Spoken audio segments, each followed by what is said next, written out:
उस समय बलराम जी वैसे तो तीर्थ यात्रा पर निकले हुए थे। उन्होंने विभिन्न तीर्थ स्थानों में स्नान किया, दर्शन किए और जब वे नैमिषारण्य पहुंच गए थे जहां अनेक ऋषि मुनि महत्वपूर्ण यज्ञ कर रहे थे, लेकिन अचानक बलराम जी को क्रोध आ गया। उन्होंने एक कूश घास का तिनका उठाया और उसकी नोक के स्पर्श से उस यज्ञ के आचार्य का वध कर दिया। लेकिन ऐसा क्या हुआ था जो बलराम जी ने तीर्थ भूमि पर एक यज्ञ के मुख्य आचार्य का वध कर दिया, और कौन था वो आचार्य जिसे ऐसी गति प्राप्त हुई? यही है आज की हमारी श्रीमद् भागवतम विशेष कथा। तो चलिए प्रारंभ करते हैं।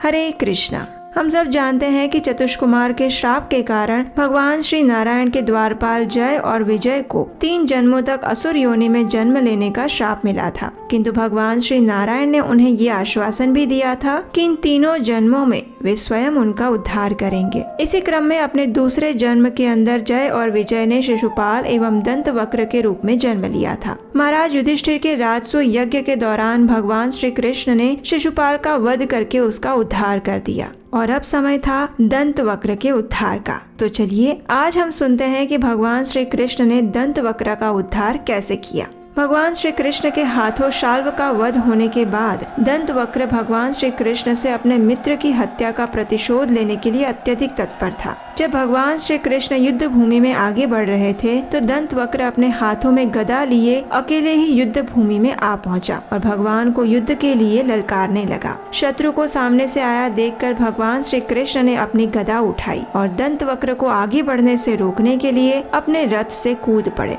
भगवान श्री कृष्ण को अपनी ओर आते हुए देखकर दंतवक्र ने उनसे कहा, आज मैं तेरी हत्या करके अपने भाई शिशुपाल की मृत्यु का प्रतिशोध लूंगा। ये मेरा परम सौभाग्य होगा कि आज मेरा सामना तुझसे हो रहा है कृष्ण। और फिर देखते ही देखते एक रोमांचक युद्ध प्रारंभ हो गया। उच्च लोकों के देवी देवता भी इस युद्ध को देखने के लिए आकाश में उपस्थित हो गए। सर्वप्रथम दंतवक्र ने गर्जना करते हुए भगवान के सिर पर अपनी गदा का प्रहार किया, लेकिन बिना किसी पीड़ा का अनुभव किए अथवा विचलित हुए बिना श्री कृष्ण ने अपनी कौमुद की गदा से उसकी छाती पर जोर से प्रहार किया, और फिर देखते ही देखते दंतवक्र के हृदय के 2 टुकड़े हो गए। वो रक्त वमन करता हुआ धरती पर धड़ाम से गिर पड़ा। उसके केश बिखरे हुए थे और उसके शरीर के अंग पीड़ावश फड़फड़ा रहे थे। श्री कृष्ण की विजय होते ही देवी देवताओं ने पुष्प वर्षा की और उनके श्री चरणों में मधुर प्रार्थनाएं अर्पित करने लगे। जिस प्रकार शिशुपाल के साथ हुआ था वैसा ही कुछ दंतवक्र के साथ भी हुआ। उसके शरीर से भी वैसा ही दिव्य तेज निकला और भगवान के शरीर में समा गया।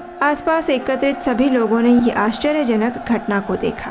तीनों भवन को अपने शौर्य से रोमांचित करते हुए भगवान ने अपना दिव्य युद्ध कौशल जारी रखा, और अब समय था दंतवक्र के भाई विदुरथ के वध का। अपने भाई को सहसा युद्ध भूमि में अचेत पड़ा देखकर विदुरथ हाथ में तलवार और ढाल लेकर युद्ध भूमि की ओर दौड़ पड़ा। अत्यंत शोक और क्रोध के कारण उसकी सांसें बहुत तेज हो चली थी, लेकिन भला उसका क्रोध भगवान के सामने क्या कर सकता था। अपनी दिव्य लीला का प्रदर्शन करते हुए भगवान श्री कृष्ण ने अपने सुदर्शन चक्र की सहायता से उसके सिर के टुकड़े टुकड़े कर दिए। विदुरथ का धड़ यूं मैदान में गिरा जैसे कोई पहाड़ टूट कर गिरा हो। इस प्रकार भगवान ने इन दोनों अजेय शत्रुओं का वध करके द्वारिका नगरी में प्रवेश किया। देवताओं की प्रसन्नता का कोई ठिकाना न रहा और वे भगवान श्री कृष्ण पर फूलों की वर्षा करने लगे। नगर के वासियों ने संपूर्ण नगरी को अत्यंत सुंदरता से सजाया हुआ था और इस अवसर पर चारों ओर उत्सव मनाए जाने लगे। जिस प्रकार परम भगवान श्री कृष्ण की लीलाएं अनादि और अनंत है, उसी प्रकार उनके भ्राता श्री बलराम जी की लीलाएं भी कुछ कम नहीं है। तो चलिए अब श्रवण करते हैं भगवान श्री बलराम जी की एक अत्यंत विशेष कथा का। जब अंततः पांडवों और कौरवों के बीच युद्ध अनिवार्य हो गया तो भारतवर्ष के सभी राजाओं को किसी न किसी पक्ष में अपना योगदान देने के लिए जुड़ना पड़ा।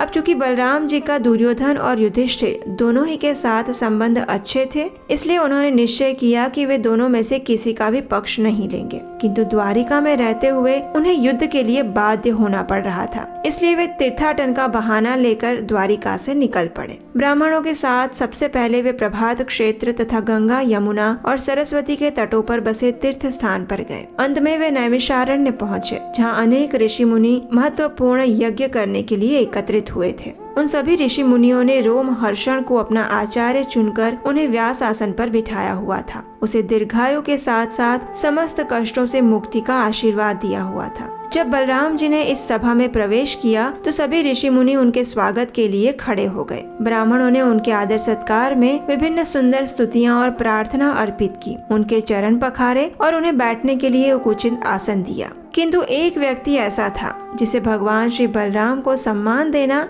उचित नहीं समझा, और वो कोई और नहीं अपितु स्वयं रोमहर्षण था। व्यासदेव के शिष्य रोमहर्षण द्वारा इस प्रकार अपना अपमान होते हुए देखकर बलराम जी अत्यंत क्रोधित हो गए और उन्होंने रोमहर्षण से इस प्रकार कहा, ये मूर्ख स्वयं को यहाँ उपस्थित समस्त ब्राह्मणों और मुझसे भी श्रेष्ठ मान रहा है। निश्चित ही ये मृत्यु के योग्य है। यद्यपि ये व्यासदेव का शिष्य है और इसने उनसे विभिन्न शास्त्रों का ज्ञान प्राप्त किया है, परंतु इतना ज्ञान प्राप्त करने पर भी इसमें कोई सद्गुण नहीं आया। ना तो इसका स्वयं पर नियंत्रण है और ना ही इसमें नम्रता है। ये अकारण ही स्वयं को बहुत बड़ा विद्वान समझ रहा है। ऐसे दंभियों और पाखंडियों का वध करने के लिए ही मैंने इस संसार में अवतार लिया है। इतना कहकर बलराम जी ने एक कूशा घास का तिनका उठाया और उसकी नोक के स्पर्श से देखते ही देखते रोमहर्षण का वध कर दिया। इसे देखकर वहां उपस्थित साधुओं में त्राही मच गई। रोमहर्षण का इस प्रकार वध होते हुए देखकर सभी ब्राह्मण चिंतित हो गए, क्योंकि उन्होंने रोमहर्षण को दीर्घायु होने का वरदान दिया था। लेकिन बलराम जी के रोमहर्षण का वध करने पर उनका वचन असत्य हो गया था। ब्राह्मणों ने बलराम जी से कहा,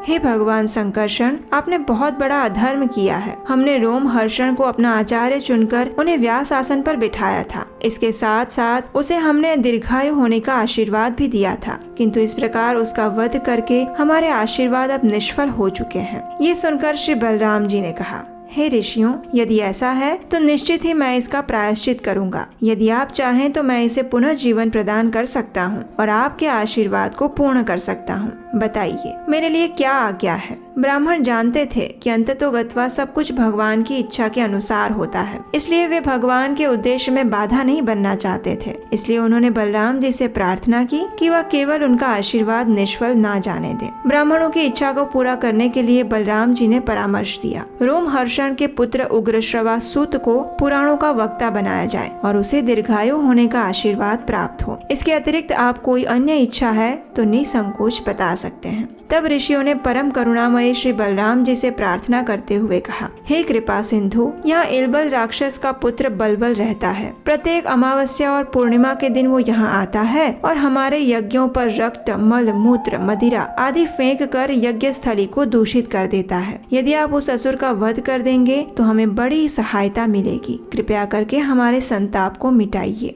अब ब्राह्मणों की करुण पुकार को बलराम जी मिथ्या कैसे कर सकते थे, लेकिन आखिर वो बलबल का वध कैसे करेंगे, ये हम जानेंगे हमारी आने वाली भागवतम कथा की अगली कड़ी में। इसे सुनने के लिए आपके अपने चैनल को याद से सब्सक्राइब कर लीजिए, और अगर आपको ये कथा अच्छी लग रही है और वैदिक सनातन धर्म के प्रचार कार्य में अगर आप हमारी सहायता करना चाहते हैं तो स्क्रीन पर दिए गए नंबर पर आप हमें अपना आर्थिक योगदान भेज सकते हैं। तो चलिए श्रीमद् भागवतम कथा का सदैव रसपान करते रहिए और हम आपसे मिलेंगे इसी कथा के अगले अध्याय के साथ। हरे कृष्णा।